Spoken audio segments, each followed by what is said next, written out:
So, good morning or good night, depending on where you are in the world, and welcome to another episode of Is It That Bad, where we take a look at an album that maybe some albums got bad reviews, some albums after they come out, some fans are divided. For this one, we're going to talk about Tool, Fear Inoculum. We have it here. This was picked by Michael from Notes Review. So, Michael, how are you? Good. How are you? Thanks so much for having me. I'm good. So we picked this album. Obviously, everyone knows that this album took a long time to come out. And also joining us today is again Tom the Green Man. Tom, how are you? Good, thanks, Hector. Yep, ready for another one of these. Yep. Yeah. So yeah, this album is interesting because this was the follow-up to 10,000 Days. And that one came out in 2006. So I remember I was waiting for a new Tool. Like the memes started dropping like in 2014, 2014, like those memes where you had like someone like waiting for the new Tool album. But so when this, I remember when this came out because I think like a month before Tool put their music on streaming services, which they didn't have. And yeah, this is the album. I actually obviously bought it physically. I know that on vinyl there's some bootleg versions, but they're not like I don't Yeah, think I the got band has that. put out something like that's legit, right? They have. I think they put out two versions of this Oh, copy they did. Yeah. legitimately. Yeah, I didn't one buy where it because it it's was expensive. yeah, I bought the bootleg because the bootleg was I think like $60 Canadian, and the official pressing of it, which only had like one side of music and it was like 5 discs, which was ridiculous. So like one side was the actual like grooves and music, and then the other side was like a picture disc, and that's Oh why you yeah. have Okay, five sure. discs, right?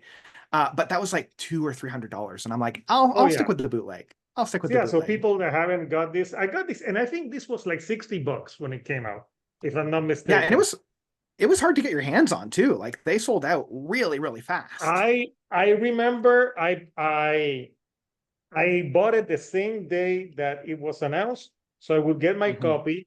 And at that time, Tool this was the beginning of 2020, before Tool was announcing a tour for Miami that I remember I bought, but there was something that happened on March called the pandemic. But I got to see Tool like a year and a half later. They refunded, and I got to see them on this tour. So I was doing some research because I didn't remember like the when this album came out, like the reviews. So there was only one bad review, and it was Pitchfork. Okay. Yeah, Oh, Pitchfork wow. said they gave it like a 5 point something. You know, Pitchfork, they're always very pretentious. And Yeah. they said there was like half cooked ideas, but mostly what I saw was positive reviews. But when this came out, I saw some Tool fans were divided on this one. Some people loved it, and some people hated it because it took so a long time. What do you remember about that notes about when it came out? Yeah, it was extremely divided. I have a lot of big metalhead fans, and one of my good friends equated this to elevator music. They're like, I would rather listen to Muzak in a doctor's waiting room than listening to this. But that I think what divided this so much was like those who love prog really, really love this record, and those who love metal don't really like this record all that much. And that was one of the, at least in my experience, like that Tool fan base has both of those individuals. Uh, Yeah. because a lot of my prog friends really enjoy this record, and I hold it in very high esteem. But a lot of my metalhead friends are like, it's not their best. It's fine. Okay, yeah. So that's what Notes actually when I reached out to him like, hey, would you like to be in this episode? And we're like, since you do prog, like we should do something that's prog. And he said, let's do Tool. I'm like, yep, that would be interesting. So people, for those of you that think, is it that bad? We have 3 rounds. The first round, we give our initial thoughts of when we first listened to this when it came out. Then on round 2, we pick 3 songs that maybe we think are not the best from this album. And the final round, we give our final thoughts. We say what we like, what we don't like, and we give it a thumbs up, thumbs sideways, or thumbs down. I'm very So excited about this. yeah, No, since you're new here, we're gonna have to start with, like a veteran of the channel, which is Tom. Tom, what were your initial thoughts when you first listened to this album? Yeah, I remember being very, very excited about it. I know there'd been a long, long wait of 13 years since 10,000 Days, and I was trying to work out how close to 10,000 days was it between, I think it's about between 4 and 5,000, days roughly. So they were getting there. They were getting to the point where there might have been a degree of irony with that. And I remember actually enjoying the songs. I think they released in advance a fair bit. I specifically have a very clear memory of seeing a demo of Descending, I think, and thinking, oh, that sounds awesome. And, ending up thinking when I heard the final version that something was really quite different about it. And that I kind of, to be honest, without wanting to sort of go too far into the songs yet, I liked the demo more, that particular version. So my first impression of it was that it was quite, it felt at times a little bit like they were the previous albums had great openers, really, really kind of superb opening tracks for me, like Vicarious, The Grudge, Stinkfist. These are just awesome album openers. So when you got this title track, Fear Inoculum, for me, my first impression was this isn't quite the sort of way I was thinking this might start, this album. It's a as long it track. went on, a long track as well. I mean, we'll give them a pass. They're it's all like prog metal. And I just felt like, I don't know, it felt like they were sort of that there were sort of still the Tool trademark stuff was there, but it didn't feel quite the same or impactful on my early listens, on my first impression. Yeah, good first thoughts, Tom. So what about you, Notes? What your initial thoughts? You like me, we heard this when it came out in 2019. Yeah, and I actually remember really like the moment that there's whispers of a new Tool album, I'm there, and we were starved, right? As Tom was saying, we were many, many years without 10,000 days, so like I had heard a live recorded bootleg of the two songs that they were showcasing at live events at that time, where like fans were losing their minds because here are two songs that nobody had heard before, the title track of Fear Inoculum as well as Descending. And I found both of those and fell in love with both of those.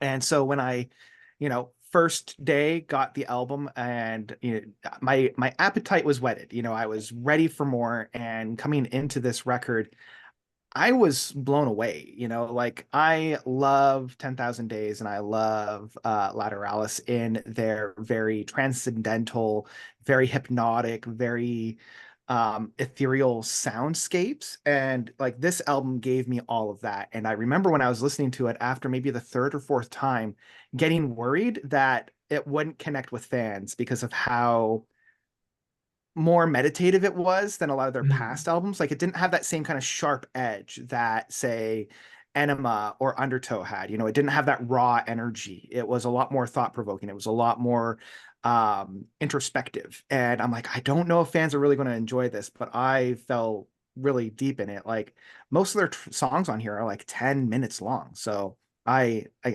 absolutely love that. And I continue to love it.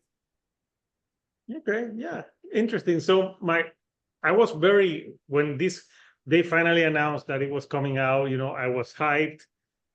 So I did buy it, and I felt like it sounded more of like what they were doing in 10,000 Days, but more like proggier, longer songs with not this.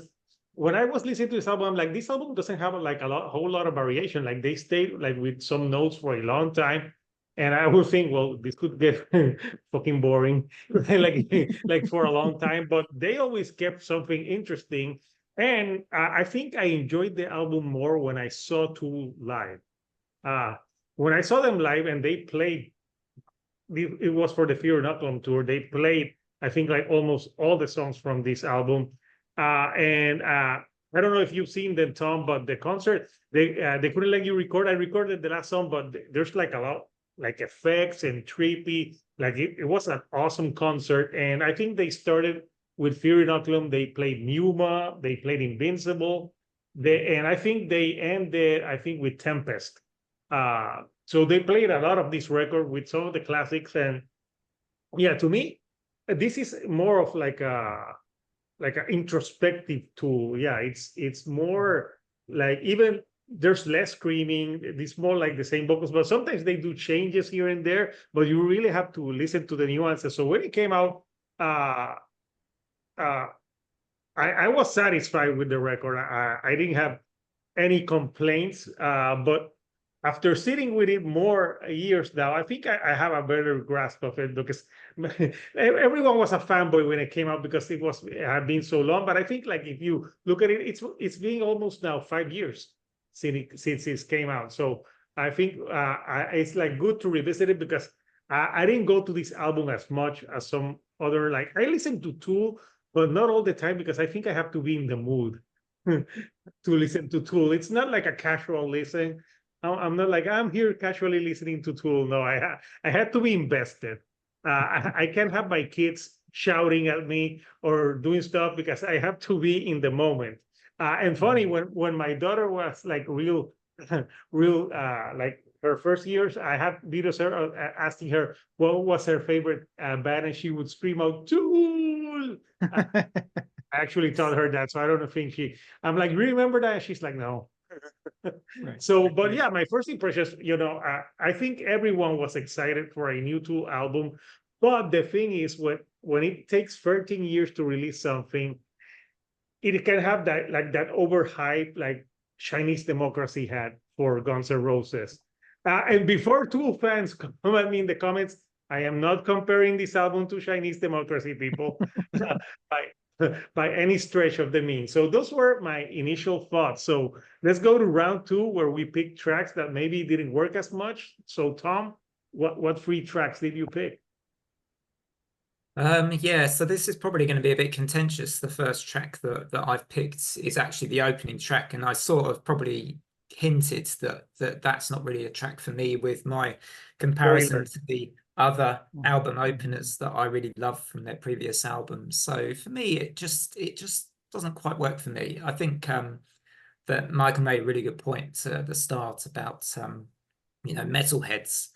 Perhaps this is less of a thing for them. Now, I love a lot of prog rock, so I would still expect to perhaps quite like this song. But for me, I don't know. With Tool, particularly with Tool and their sound, I like them more when they are really kind of going for it. And, they're really blazing their kind of, then when they are a bit more on the metal side, I tend to prefer them that way. So yeah, for me, the opening track as an opener, I mean, maybe I don't know. There's probably a big reason, a hidden reason with Tool why it's the opening song and everything. So, but for me as an opener, I just didn't really like it as an opening song on the album. So that would be one of my three least favorites to start with. The other ones are kind of more of the strange, shorter tracks on the album, where um, a part of me sort of was thinking, are these tracks though? Are they my least favorites? Actually, after a while, I was thinking actually one or two of them I kind of like now, and I like where they are on the album. So I'm a bit now like thinking at the last minute, are they really my least favorites? But I didn't really like. I think this is a song that will split the fan base as well as Chocolate Chip Trip. Very kind of weird and out there and sort of trippy, and what it kind of says really, a trip. Very odd, but just maybe a little too out there for me even to sort of really kind of grasp and fully appreciate, and just felt it was a little bit just not really a sort of track for me. And the other one, which is sort of similarly a little bit strange, is the last one, Mockingbird. I tend to be somebody that likes albums to end, particularly prog albums, on a big epic song, and just have that kind of last maybe strike of the drums or whatever, or a big power chord to finish it off. And for this to be last, it just felt a little bit anticlimactic when you'd had 7 Tempest before it, I think. that mocking beat, yeah, it has this sort of weird animal noises going on and things like that, and it's just a little bit Isn't it like a mockingbird or something? yeah, I maybe heard mocking it's beat. either supposed to be birds or like monkeys. Like I've heard it was supposed to be like monkeys, like Or macaques the and other whatnot. thing that it could be Maynard just trolling the fans. Yeah, could be that too. Yeah. Yeah, maybe. Maynard, like, this is the last track. Oh, when he played in Miami, he was a total jerk. Like, yeah, like he's kind of like full of himself. Like, I love him, but like he would like be, I don't know why. I think nobody hates Tool fans as much as Maynard hates them. But I could tell why he hates them. But yeah, so those are your free picks. So yeah, interesting. So what about you, Notes? What free songs did you pick? Yeah, I think I was in a very similar category that Tom was, where like, do I want to pick those smaller tracks? Because depending on how you listen to this, I think the CD doesn't have the same runtime as the streaming version of this record or the bootleg vinyl. So Mm. some of those tracks aren't even on the CD. Like, I don't think the Chocolate Chip Trip is on there, and I don't know if like Legion, Inoculant, or Litany is Yeah. on there. Um, this might sound like it's coming out of left field for me because I wanted to have a track like the three tracks that anybody could listen to. So again, this might be a little bit of outfield, but I will say Tempest is one that I do struggle with, which is weird. It's the longest track. It's the big, penultimate track.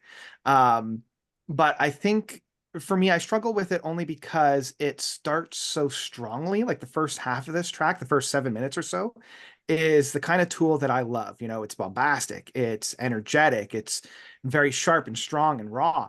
But once we get past the big oomph of it, we just kind of are left in more of the same for this track. It just kind of feels like something that we would have heard off of Numa, or something that we would have heard off of either the title track or Calling Voices. So yeah, it's an interesting way of structuring this track. I would have almost reversed it so that, the build up is the first half of the track and then we get this big explosion at the end.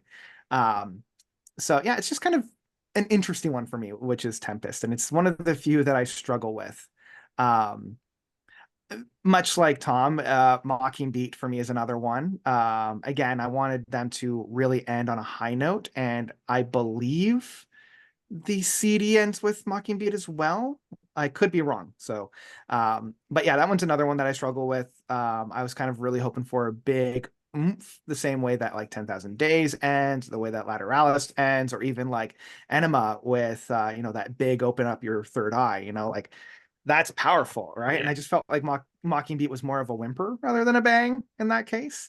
Um, and I think the other one that I would have to call, and it's less because of its own quality, but the fact that I love all the other songs so much more, is Calling Voices.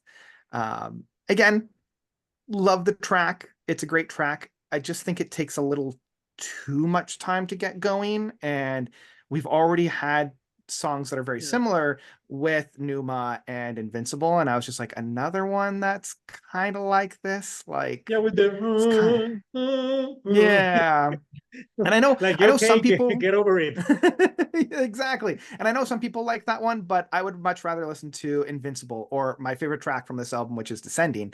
Um, I was kind of hoping for something a little bit more, especially coming off of the heels of Descending. So again, not a bad track. Really, really love that track. It's just because it's surrounded by so much that I already love.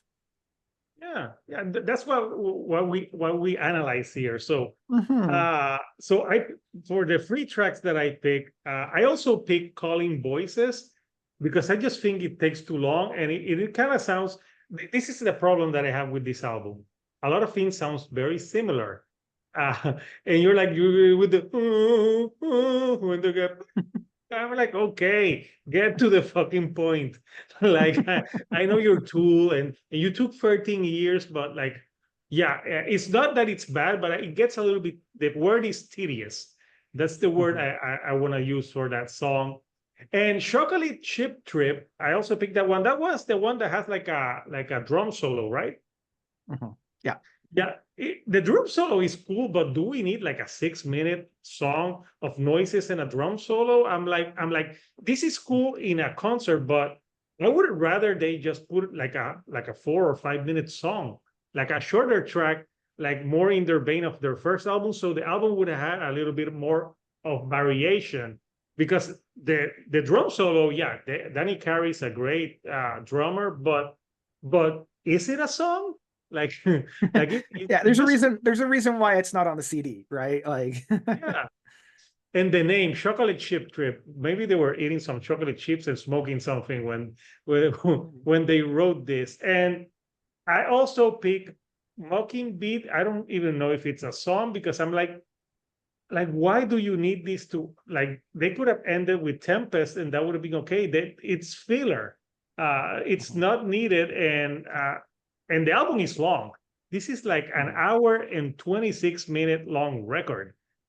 It's a long record and yeah, and most of the songs are long. So I think if like those songs, if they would have taken them out, I don't think it would have hurt the flow of the record. So we pick. Everyone has picked songs. So now we're going to the third and final round, where we give our final thoughts and what we did enjoy about this record, and then we vote thumbs up, thumbs sideways, or thumbs down. So, Tom, Yeah, so my sort of final thoughts really on this one, I since it actually came out, I remember listening to it quite a lot in these sort of those early weeks after its release and really enjoying it. But actually since the year it came out, I have hardly revisited this one.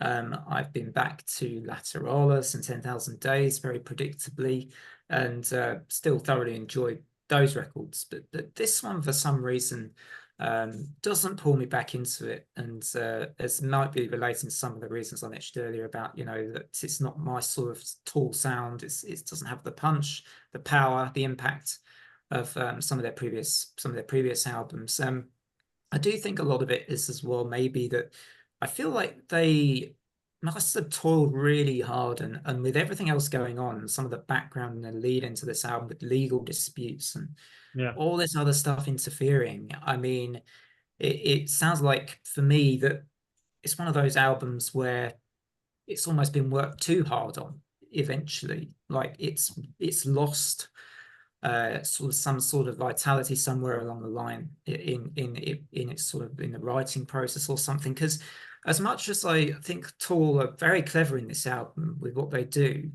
and for me there are still like parts of it where they're just repeating bars just too many times. They're repeating things just too many times before they get to the point, and you suddenly get this bit and you're like, oh, but by the time it hits, by the time that climax comes, it's felt like that should have been about 30 seconds ago or a minute ago when it arrives to me. And I feel like on some of the longer cuts on this album that's a bit of a thing. However, I do think this album offers up enough for me that's good. I love Numa, and I loved that song when I really the first, second, third time of hearing it, which isn't always the way with Tool songs. Sometimes you have to really listen to them several times at least before you really appreciate them. But I loved Numa at first, and I still love that now. And I still like Descending a lot, although as I mentioned earlier, the teaser of that I loved, and I was disappointed when it was different when we got the final version of that one.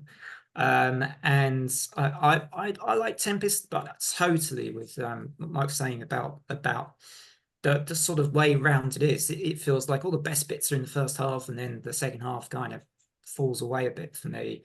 And yeah, it's sort of this album just it's good. It's meditative, I think is the word. That's the right word for me. It's kind of like Tool in slow motion. it is This is how I feel meditative. with Yeah, this one. The sort of Yeah. overall feel of it for me, the overall feel, not all the way through, but most of the way through, it's like Tool are in slow motion. That's perhaps the best way I can think of it. And some people will love that, others won't like it so much. But thumbs up still for me on this one. good. You went like this. You're in a meditative state. Yeah. Yeah. So, what about you, Notes? Your final thoughts on this one? Yeah, upon reflective and, we've now had the grace of time to let this album really settle. And for a lot of Tool albums, like that's kind of what's needed. And I feel as if this one for me, because I love a slow burn, right? I love those tracks that take their time to develop. It's my favorite kind of media. Like all my favorite movies are like the 2.5, 3 hour slow burn movies. So I love this kind of media. Um, I understand and I appreciate all the criticisms that have been lopped at this record, and for the most part, I do agree with those. Like it is slow, it is a slow burn, and it's a very meditative thing. But for me, I see those as positives rather than negatives. Um, and like obviously, this isn't their best, and I will go on the record and say that this isn't their best. There's a reason why, if you go to Spotify, it's not even in their top 4 records, and I think they only have like 5 records. So if it's not in the Yeah. top 4, and it's, that is saying something. There is something to it, but I still hold this in very high esteem. This is probably my 3rd favorite record from them. And I come back to it quite regularly when I want that kind of very meditative, very introspective, very transcending type of a record. I'll put this on. Like I'll put this on when I'm meditating or when I'm going for a walk in the woods, just to allow these tracks to really take me to the next plane. So yeah, this is a very easy thumbs up for me. So I checked in Spotify, and that's the only album that's not. The other 4 albums Yep. are most popular, and that's the only one that's left out. So for me, I hadn't like Tom. This isn't an album that I've listened to a lot. So I went back to it, even though I think I only played this CD once. I'm just gonna keep it like a thing. And I just saw the movie, but I lost my charger, so now I can't Oh, see. yeah, I have an old digital camera that uses the same input. So when Yeah, I when gotta or get if I lose this. because I Yeah. wanted to charge it. I'm like, damn it, where did I? Because I moved from Miami to Puerto Rico and I lost it. Mhm. So, but I kept the record. So for me, yeah, I can say also if there was like a tool tier list, this would be at the bottom. But even Tool that isn't the best, it's still Tool. So yeah, this is an album that, yeah, it's a slower type of music.